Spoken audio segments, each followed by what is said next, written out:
President Lincoln had called Vicksburg the key. Whoever would emerge as the victor in the war between the states would have to have that key in their pocket. And consequently, the fall of Vicksburg was the beginning of the end of that war. April 30th, 1863, General U.S. Grant set out from Louisiana and landed across the Mississippi River in the now extinct village of Bruinsburg, Mississippi, with the goal in mind of getting that key, coming up behind Vicksburg, and taking it from the land side. General Sherman told Grant that he was voluntarily putting himself in a vulnerable position in enemy territory with no established supply line, that the opposing army would gladly maneuver a year to put him in. On the next day, after skirmishes all along the way from the Mississippi River to it, Grant had his first major battle at Port Gibson. Many of the old buildings in the town were here when the Yankees marched through. City Hall, the Claiborne County Courthouse, most of the churches on Church Street.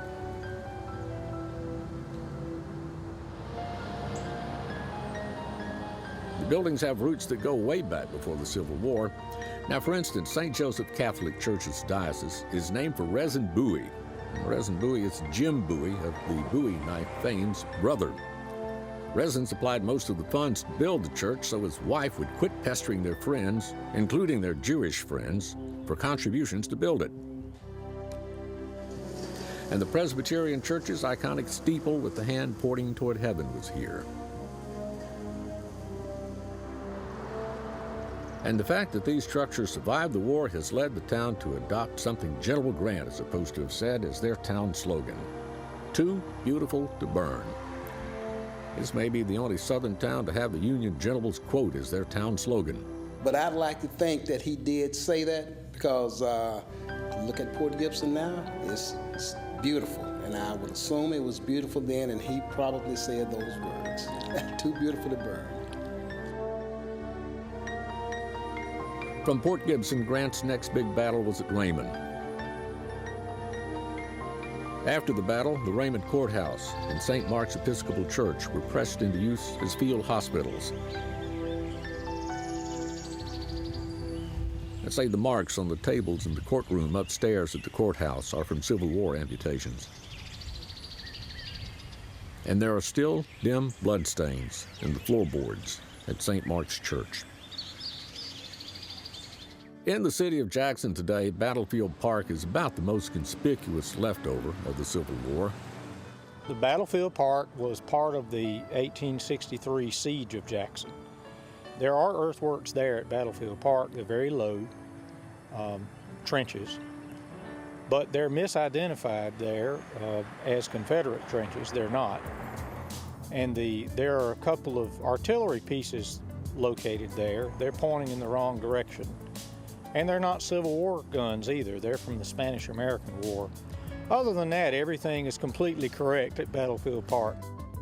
One battle in particular that was most decisive in determining the outcome of the Vicksburg campaign, perhaps the pivotal battle, was fought along Baker's Creek between Bolton and Edwards in Hinds County, the Battle of Champion Hill.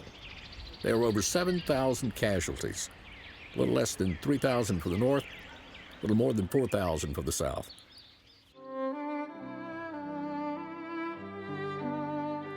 The next day after Champion Hill at the Battle of the Big Black River, the South made a valiant but hopeless last stand. Completely routed by the North, fully half the defenders left behind at the Big Black River never made it back to Vicksburg. Many were taken captive or killed. A bunch of them drowned while trying to swim to safety across the Big Black.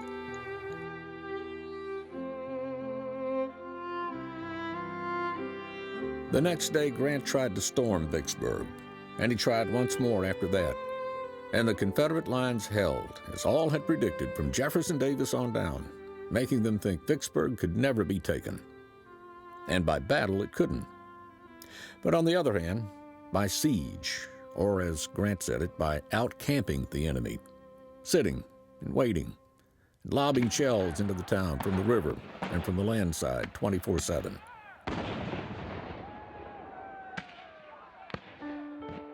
After the Confederate soldiers retreated from the Battle of the Big Black River into Vicksburg, the town became a city whose conditions were poor to start with and deteriorated rapidly for 47 days. To escape the constant shelling from the Union lines on the land side and the Union fleet on the Mississippi River, Vicksburg went underground, with its population digging caves in the hillsides and living in them until the end of the siege. Although General Pemberton, a Northerner by birth, feared public condemnation if he surrendered the city, he had no choice but to hand over Vicksburg to the Union Army. The irony of it was that Vicksburg, at the beginning of the war, was a Union town, very pro-Union. And I tell people we were pro-Union until they shot at us. That will change your mind a lot of times, and it did. The loss of Vicksburg, coupled with the loss of Port Hudson 5 days later, and the horrific loss by the Confederates at Gettysburg, all in the same period of time, took away any hopes of the South of ever winning the war, although the war went on for 2 more years. It was just a strange coincidence of history that Vicksburg and Gettysburg came to a conclusion at exactly the same time. And as Ed Bars and Parker Hills, said in their book, Receding Tide, I mean, they tied those 2 battles together and basically framed it as the high point of the Confederacy, if you will. And then, of course, the war lasted 2 full years after that. But there are 17,000 Union soldiers buried in the National Cemetery at Vicksburg, more than any other cemetery in the nation. Fully 13,000 of them are unknown. Over 7,000 of them are black Union troops.